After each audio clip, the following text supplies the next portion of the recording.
దీర్ఘకాల వ్యాధులకు 20 ఏళ్ల అనుభవం ఉన్న అత్యుత్తమ హోమియోపతి వైద్యం master homeopathy. Welcome to iDream. నిజంగా సైబర్ నేరగాలు అదుపు తప్పుతున్నారు. సైబర్ నేరగాళ్ల చేతుల్లో సామాన్యులు చిక్కి తీవ్రంగా నష్టపోతున్న సందర్భాలు అనేకం కనిపిస్తున్నాయి. ఈ మధ్య వాట్సాప్ న్యూడ్ కాల్స్ అనేవి సైబర్ నేరగాళ్ల చేతుల్లో అస్త్రంగా మారింది.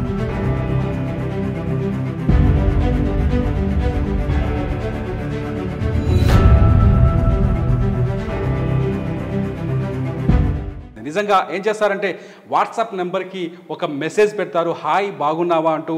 మెసేజ్ పెట్టిన తర్వాత మనం న్యూడిటీగా మాట్లాడుకుందామా లేకపోతే రొమాంటిక్గా మాట్లాడుకుందాం అంటూ ఒక టెంప్టింగ్ మెసేజ్ పెట్టి వాళ్ళని టెంప్ట్ చేసి ఆ తర్వాత నేరుగా వీడియో కాల్స్ చేసి అవతల నుంచి న్యూడ్ వీడియోలు ప్లే చేస్తూ యువతల వ్యక్తుల వీడియోని రికార్డ్ చేసుకొని బ్లాక్మెయిల్ చేసే వ్యవహారం కొంతకాలంగా కొనసాగుతుంది. ఎక్కువగా యువత లేకపోతే 45 ఏళ్ల వయసున్న వ్యక్తుల్ని టార్గెట్ చేసుకొని సైబర్ నేరగాలు పనిచేస్తున్నారు.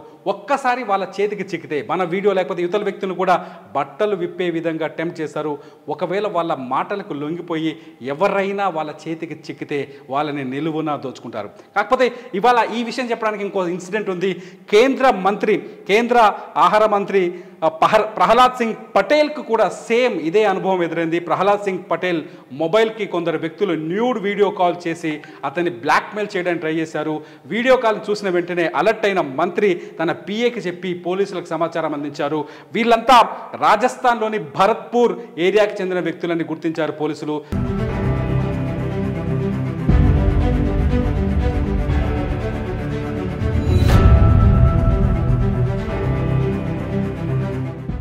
రాజస్థాన్ లోని భరత్పూర్ నుంచి ఈ న్యూడ్ కాల్ వీడియో బ్లాక్మెయిలింగ్ వ్యవహారం కొనసాగుతోందని తెలుస్తుంది. గతంలో కూడా అనేక సైబర్ నేరాలకు రాజస్థాన్లోని భరత్పూర్ కేంద్ర బిందువుగా కనిపిస్తోంది. హైదరాబాద్ పోలీసులు కూడా అనేక మంది సైబర్ నేరగాల్ని చీటర్స్ని భరత్పూర్కి వెళ్ళి వాళ్ళని వెతికి పట్టుకొచ్చారు. భరత్పూర్లో దాదాపు ఈ ఫిషింగ్ బ్యాచ్ అంటారు. ఈ ఫిషింగ్ బ్యాచ్ రాజస్థాన్లోని భరత్పూర్ ఏరియాలో చాలా ఎక్కువగా ఉంది. అనేక మంది యువకులు సైబర్ నేరగాళ్ళు అంటే ఆన్లైన్ మోసాలని వృత్తిగా మార్చుకొని పనిచేస్తున్నారు. గతంలో నైజీరియా నుంచి వచ్చిన వ్యక్తులు ఎక్కువగా ఈ ఆన్లైన్ మోసాలకు పాల్పడేవారు. వీళ్లకు తోడుగా వాళ్ళ దగ్గర నుంచి ఇప్పుడు భరత్పూర్ ఏరియాలో కొందరు వ్యక్తులు ఈ ఆన్లైన్ మోసాలకు పాల్పడుతున్నారు.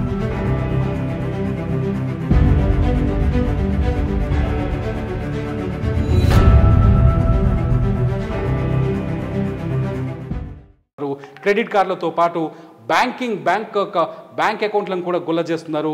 బ్లాక్మెయిల్ చేసి డబ్బులు వసూలు చేస్తున్నారు. ప్రస్తుతం ఏకంగా కేంద్ర మంత్రికే ఈ అనుభవం ఎదురవడంతో ఢిల్లీ పోలీసులు ఈ అంశాన్ని చాలా సీరియస్గా తీసుకున్నారు. భరత్పూర్లో ఉన్న న్యూడ్ కాల్ చేసిన వ్యక్తుల్ని గమనించి పట్టుకొచ్చి ప్రస్తుతం ఢిల్లీలో జైల్లో పడేశారు. జాగ్రత్తగా ఉండండి.